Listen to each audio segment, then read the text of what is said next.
அந்த இதை அளந்து கொடுப்போம்னு தம்பி இளங்குமரனுக்கு தெரியும். எல்லாருமே 4 பாராளுமன்ற உறுப்பினர்கள் பவானந்த ராஜா உட்பட ட்ரை பண்ணுகின்ற போது இந்த இவர்தான் இதை ஒரே ஒரு ஆள் தான் வடக்கு மாகாணத்தில் சகல மக்களுடைய நிம்மதியையும் கெடுப்பது. இந்த வரைக்கும் அந்த தையடி வியாரை அளக்க விடையில. ஆனால் செருப்பு மாலை எனக்கு உங்களுக்கு இல்லையாடாப்பா, எனக்கு செருப்பு மாலை சரிதானே, அது பரவாயில்லை. தெல்லிப்பல ஆதார வைத்தியசாலை மத்திய கொண்டே கொடுத்து அதை டெவலப் பண்ணுவோம் என்றால் அதை டெவலப் பண்ண சொன்னதுக்கு எனக்கு என்ன தாறுமாறா பேசுகிற போது கதைத்தான் தூக்கி அடிப்பேன். அதற்கு எனக்கு செருப்பு மாலை. இதுதான் அரசாங்கமாக இருந்தால், இதுதான் அரசியலாக இருந்தால் இந்த அரசியலை சாகும் வரைக்கும் நிற்பேன். எவன் எதிர்த்தாலும் நிற்பேன். ஏனென்றால் என்னுடைய மக்கள் நிம்மதியாக வாழணும். இன்றைக்கு நான் சொல்லியிருக்கிறேன், சுகாதார அமைச்சரிடம் அந்த கிளிநொச்சி வைத்தியசாலையை நாங்கள் மத்திக்கு கொடுப்போம். மத்தியில் அந்த கிளிநொச்சி வைத்தியசாலையை கொடுத்து டெவலப் பண்ணணும் என்றால் அதி குறைஞ்ச வருமானம் உள்ள மாவட்டம். ஒரு வைத்தியசாலையிலே எப்பயோ கொடுத்த சுவிட்சர்லாண்டோ அல்லது நோர்வே கொடுத்த பில்டிங் அப்படியே நாசமாகிறது. இலங்கையில் இருக்கக்கூடிய ஒரு மகப்பேற்று பெண் கட்டிடம் அப்படியே நாசமாகிறது. அவ்வளவு மெடிக்கல் எக்யூப்மெண்ட் நாசமாகிறது. ஆனால் ஸ்ரீதரன் இன்ற வரைக்கும் அந்த வைத்தியசாலை இருக்கிற தளபாடங்கள் எடுத்து வெளியே விடல. இது சம்பந்தம் வெளியே கொடுக்கலாது. கிளிநொச்சியிலே வச்சிரு ஆரப்பாய்க்கிறது டாக்டர் இல்லை. ஸோ இப்போ இதுகளை கதைச்சே சரி, இந்த வைத்தியசாலையை மத்திக்கு கொடுத்து வைத்தியர்களை அதிகரித்து காடரி விஷயம் பண்ணுவோம் என்றால் வாழ்க்கையில் வைத்தியசாலைக்கே போகாத, இலங்கையில் இருக்கிற வைத்தியசாலைக்கே போகாத கஜேந்திரகுமார் சொல்லுகிறார் மத்திய கொடுக்காத. இதே 2022ஆம் ஆண்டு ஜனவரி மாதம் இதே கன்சார்ட்ல இருக்கிறது சகல வைத்தியசாலையை மத்திய கொடுவேன் கதைச்ச இந்த இவருடைய பித்தலாட்டமான கதை. எங்க போகுது எங்களுடைய தமிழீழம் வேண்டி தரம் என்று சொல்லி கடைசியாக புலித்தேவனையும் நடேசனையும் கொலை செய்து போட்டு புலித்தேவனும் நடேசனும் போய் சரணடையத்து முன்ன கோல் எடுத்த போது இவர் தன்னுடைய மனைவியாரோட நித்திர போன் ஆஃப் பண்ணி போட்டு அவங்க வெடி வேண்டி செத்தது. ஆனால் தமிழீழம் கொண்டாடுகின்ற இவருடைய சொத்துக்கள் எல்லாம் எல்சியில் இவருடைய பிள்ளைகள் எல்லாம் ஆஸ்திரேலியாவில் லண்டனில் எத்தனை பிள்ளை இருக்கும் ஆண்டு தான் தெரியும். போற ஒரு இடம் எல்லாம் பிள்ளைதானே. ஆனால் என்ன பிரச்சனை என்று சொன்னால் அங்க கஷ்டப்படுறது ஏழைகள் தான். அந்த கிளிநொச்சி வைத்தியசாலையில் போய் படுக்கிறது. ஸ்ரீதரன் பிள்ளை லண்டன்ல, இவற்றை மனசு ஊட்டியெல்லாம் வெளிநாட்டில். ஏழைகள் தம்பி இளங்குமரன் முடிந்தால் ஒரு வசனம் நீ சொல்லு, நான் கதைப்பது சரியா பிள்ளையாண்டு. தெல்லிப்பள வைத்தியசாலையில போய் படுக்கிறது எங்கட சகோதரமடாப்பா, වෙලා ඉවරයිද? විනාඩි ටිකක් තියෙනවා කියලා කිව්වේ නෑනේ. කිව්වා. හරි. ඔබතුමාට ඇහුණා. තප්පරේ තියත් දෙන්න. ඒ නිසා නෑ බොරු නෙවෙයි. ඒ නිසා தயவு செய்து இந்த விடயங்களில் தமிழ் மக்கள் மிக தெளிவாகவும் அவதானமாகவும் இருக்க வேண்டும். இந்த தமிழரை கொலை செய்வது யார், தமிழீழம் என்ற பெயரில் தமிழர்களை நாசமாக்குவது யார் என்பதை எங்களுடைய தமிழினம் என்றாவது ஒரு நாள் விளங்கிக் கொள்ளாவிட்டால் எங்களுடைய தமிழினம் வடக்கும் கிழக்கும் தொடர்ந்து அழியும். இது இந்த பாராளுமன்றத்தில் எழுதி வைத்துக் கொள்ளுங்கள். நன்றி. ராமநாதன் அர்ஜுனா மந்திரிතුமா ඔබතුමාට විනාඩි 7ක කාලයක් තියෙනවා. நன்றி மூலாசன மந்திரித்துமணி அவர்களே. இன்றைய தினம் இந்த போதை ஒழிப்பு சம்பந்தமான இந்த பிரேரணை உண்மையாகவே அரசாங்கத்தில் பாராட்டப்பட வேண்டிய ஒரு பிரேரணை. இன்னொரு விடயத்தையும் சொல்லணும், இந்த அதோட வடக்கு கிழக்கில் இருந்து தான் இந்த போதை பெரும்பாலான போதைகள் கடத்தப்படுகிறதாக சொல்லப்படுகிறது. அதிலே எங்களுடைய இராணுவ வீரர்கள் அதுக்கு சம்பந்தமாக இருக்கிறாருன்னு கூட எங்களுடைய கஜேந்திரகுமார் பொன்னம்பலம் பல தடவை சொல்லியிருக்கிறார். இராணுவ வீரர்கள் தான் இந்த போதை கடத்தல்களையும் நேவி தான் உட்படுகிறது என்றது. ஆகவே இந்த கருத்து உண்மையாக இருக்குமா இருந்தால் இந்த அரசாங்கம் அதற்குரிய பொறுப்புகளை மேற்றுக்கொள்ள வேண்டும். அதைவிட முக்கியமாக இந்த 2026ஆம் ஆண்டு ஏலெவல் பரீட்சைக்கு போகின்ற எங்களுடைய மாணவர்கள் இந்த தடவை தங்களுடைய 3வது டேர்ம் ஆக 9 நாட்கள் நடந்திருப்பதாக பல முறைப்பாடுகளை அளித்திருக்கிறார்கள். ஆனால் இந்த அரசாங்கத்திடம் நாங்கள் அவற்றை எவ்வாறு கேட்பதென்று எனக்கு தெரியவில்லை. ஏனென்றால் அரசாங்கம் அதை தீர்மானமாக முடிவெடுத்திருக்கிறது. நான் அரசாங்கத்தினுடைய அமைச்சரோடு கதைத்திருக்கேன். அவர்கள் முடிவெடுத்திருக்கிறார்கள் ஸ்டடி லீவ் இல்லாமல், ரிப்பீட் எக்ஸாம் எழுதுகிறவங்களுக்கு ஸ்டடி லீவ் இல்லாமல் கூட இந்த எக்ஸாமை நடத்துவதாக இந்த அரசாங்கம் எடுத்துக்கொண்ட இந்த தீர்மானத்தை பொறுத்த வரைக்கும் 1-2 மாணவர்களை இல்லை, இந்த ஜெனரேஷன் சி என்று சொல்லப்படுகின்ற இந்த மாணவர்கள் கிட்டத்தட்ட லட்சக்கணக்கான மாணவர்கள் இதால் பாதிக்கப்படுகிறார்கள். ஆகவே இந்த ஏஎல் மாணவர்களுடைய விடயத்தில் குறைந்தது 1 மாதமாவது அவர்களுடைய ஸ்டடி லீமை நீட்டி கொடுக்குமாறு அன்போடு கேட்டுக்கொள்கிறேன்.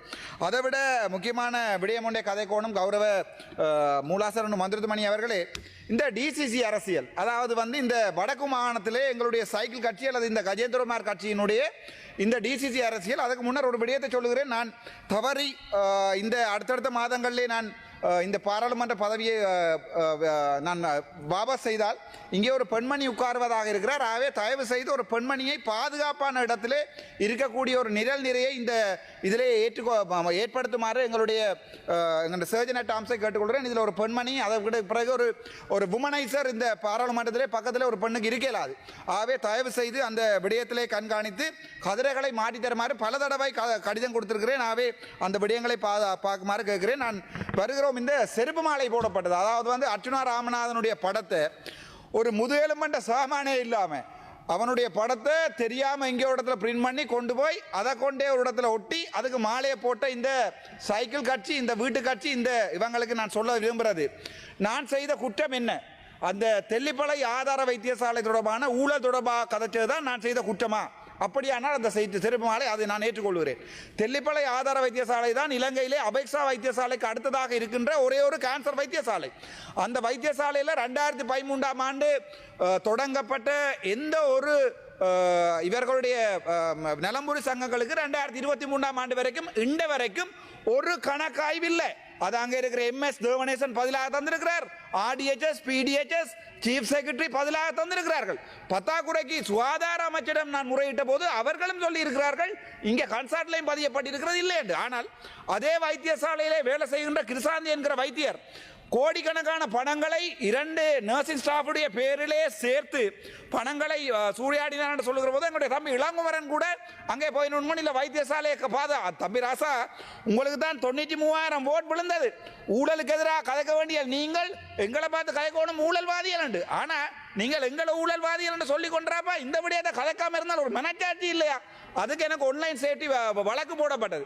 எங்களுடைய ஜனாதிபதி சொல்லியிருக்கிறார், இந்த அரசாங்கத்திலே ஆன்லைன் சேஃப்டி வழக்கு நடக்க அனுமதிக்க மாட்டோம் என்று சிங்களத்தில் காய்ச்சிருக்கிறார். ஆனால் எனக்கு அதே வழக்கு போடப்பட்ட போது சகல ஆதாரங்களும் ஜனாதிபதி அவர்களுக்கு நான் எழுதிய கடிதம், ஜனாதிபதி அவர்கள் ஊழல் நடந்திருக்கிறது விசாரணை செய்யுங்கள் என்று சுகாதார அமைச்சுக்கு போட்ட கடிதம் அனைத்தையுமே நீதிமன்றத்துக்கு சமர்ப்பித்திருக்கோம். நீதிமன்றம் அதை திரும்பி கூட பார்க்கவில்லை. ஏன் சம்பந்தப்பட்ட வைத்தியர் கிருசாந்தி அவர்கள் தான் ஒரு இந்து அண்டு சத்திய கடதாசியை கொடுத்திருக்கிறார். இந்த வைத்தியருக்குரிய அப்பாயின்மெண்ட் லெட்டர் கூட அந்த வைத்தியசாலையில் பிரிலிமினரி ஆப்ஜெக்ஷன்ல கொடுத்திருக்கிறார். ஆனால் அந்த நீதிபதி அவை எதையுமே பார்க்கவில்லை. எதையுமே பார்க்காமல் அந்த வழக்கை எந்த பாதகம் இல்லாமல் அந்த வீடியோவை மட்டும் ரிமூவ் பண்ணுங்க எனக்கு சொல்லியிருக்கிறார். எந்தெந்த ஊழலுக்கு எதிராக இந்த அரசாங்கம் வந்திருக்கிறதோ, எந்தெந்த ஊழல்களை இன்று நான் பார்த்தேன். எங்களுடைய ஆளுநர் 2 பேரை, காண்டிபனையும் எனக்கு தெரியாது, இளங்குமரனுக்கு என்ன அறிவு இருக்கோ எனக்கு தெரியாது, நீ பயில சொல்றாசா நான் கழிச்சு முடிய அதாவது வடக்கு மாகாணசபை சட்டத்தின்படி ஆளுநருக்குரிய இருக்கக்கூடிய உச்ச அதிகாரம் ஒரு ஊழல்வாதி, ஒரு கள்ளன், ஒரு கோழி கள்ளன் என்றால் அவரை அந்த பதவியிலிருந்து நீக்குவது. ஆளுநர் சரியாக ஒரு ரிட்டையர்ட் ஜட்ஜ் ஒருவரை கொண்டு வந்து அந்த பதவியிலிருந்து இன்கொயரி செய்யப்பட்டு நீக்கப்பட்டிருக்க போது தம்பி இளங்குமரன் சொல்லி இருக்கிறார், ஜனநாயகத்திலே யாரும் கை வைக்கலான்னு. எனக்கு விளங்கல, அரசியல் இருக்கோ தெரியல, உங்களுக்கும் ஆளுநருக்கும் சண்டை இருக்கோ தெரியல. ஆனால் மிகச்சரியான இந்த அரசாங்கம் எடுத்த முடிவு அவரை 2 பேரையும் இந்த இதில் இருந்து நீக்கியது. அது பரவாயில்லை. இந்த தையட்டி விகாரையே நாங்கள் எவ்வளவு கஷ்டப்பட்டு அந்த இதை அளந்து கொடுப்போம்னு தம்பி இளங்குமரனுக்கு தெரியும். எல்லாருமே 4 பாராளுமன்ற உறுப்பினர்கள் பவானந்த ராஜா உட்பட ட்ரை பண்ணுகின்ற போது இந்த இவர்தான், இதை ஒரே ஒரு ஆள் தான் வடக்கு மாகாணத்தில் சகல மக்களுடைய நிம்மதியையும் கெடுப்பது.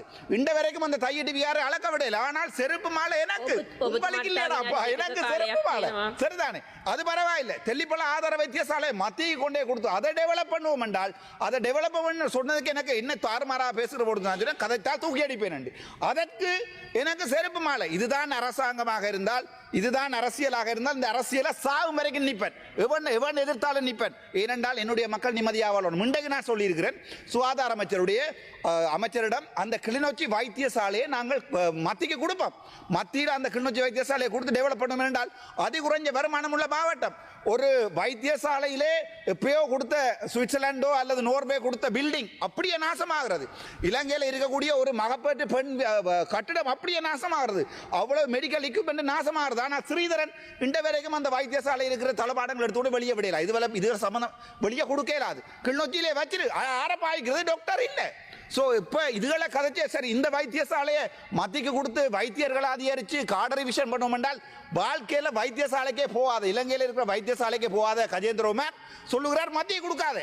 இதே 2022ஆம் ஆண்டு ஜனவரி மாதம் இதே கன்சாட்டில் இருக்கிறது சகல வைத்தியசாலையை மத்திய கொடுவேண்ட கதைச்ச இந்த இவருடைய பித்தலாட்டமான கதை எங்க போகுது? எங்களுடைய தமிழீழம் வேண்டி தரம் என்று சொல்லி கடைசியாக புலித்தேவனையும் நடேசனையும் கொலை செய்து போட்டு புலித்தேவனும் நடேசனும் போய் சரணடையத்தை முன்ன கோல் எடுத்த போது இவர் தன்னுடைய மனைவியாரோட நித்திர போட்டோ ஆஃப் பண்ணி போட்டு அவங்க வெடி வேண்டி செத்தது. ஆனால் தமிழீழம் கொண்டாடுகின்ற இவருடைய சொத்துக்கள் எல்லாம் எல்சியில் இவருடைய பிள்ளைகள் எல்லாம் ஆஸ்திரேலியாவில் லண்டனில் எத்தனை பிள்ளை இருக்கும் ஆண்டு தான் தெரியும். போற ஒரு இடம் எல்லாம் பிள்ளைதானே. ஆனால் என்ன பிரச்சனை என்று சொன்னால் அங்க கஷ்டப்படுறது ஏழைகள் தான் அந்த கிளிநொச்சி வைத்தியசாலையில் போய் படுக்கிறது. ஸ்ரீதர் என்ற பிள்ளை லண்டன்ல இவற்றை மனசு ஊட்டியெல்லாம் வெளிநாட்டில் ஏழைகள். தம்பி இளங்குமரன் முடிந்தால் ஒரு வசனம் நீ சொல்லு, நான் கதைப்பது சரியா பிள்ளையாண்டு தெல்லிப்பட வைத்தியசாலையில் போய் படுக்கிறது எங்கட சகோதரமடாப்பா වෙලා ඉවරයිද විනාඩි ටිකක් තියෙනවා කියලා කිව්වේ නෑනේ කිව්වා හරි ඔබතුමාට ඇහුණා තප්පරේ තියක් දෙන්න ඒ නිසා නෑ බොරු නෙවෙයි ඒ නිසා தயவு செய்து இந்த விடயங்களில் தமிழ் மக்கள் மிக தெளிவாகவும் அவதானமாகவும் இருக்க வேண்டும்.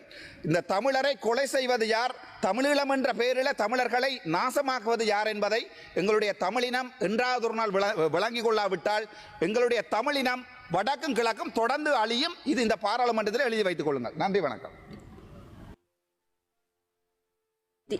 ස්තුතියි ගරු මන්ත්‍රීතුමා. ගරු මුතු රත්වත්තේ මන්ත්‍රීතුමිය ඔබතුමීට විනාඩි 7ක කාලයක් තියෙනවා. බොහොම ස්තුතියි මන්ත්‍රීතුමියනි. ගරු මන්ත්‍රී